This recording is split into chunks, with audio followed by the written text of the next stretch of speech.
यो टिमको टप पर्फर्मरको कुरा गर्ने हो भने चाहिँ विनोद भण्डारी होइन, जसले चाहिँ 264 रन बनाउँछन्। 239 बलमा स्ट्राइक रेटको कुरा गर्ने हो भने 110.5 को स्ट्राइक रेट रहेको थियो।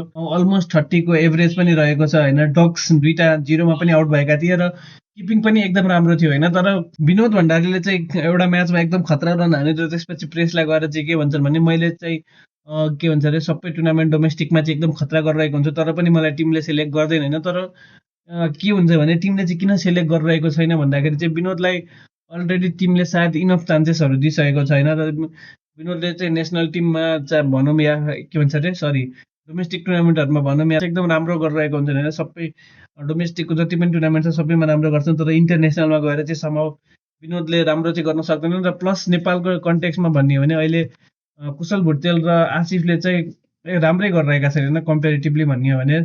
सो डेफिनेटली पनि यदि माथि मौका भेट्दैन भने विनोद भण्डारीले तल चाहिँ मौका भेट्न गाह्रै पर्छ होइन। सो त्यो अनुसारले चाहिँ नेपाल टिमले सेलेक्ट नगरिरहेको हो कि जस्तो लाग्छ मलाई होइन।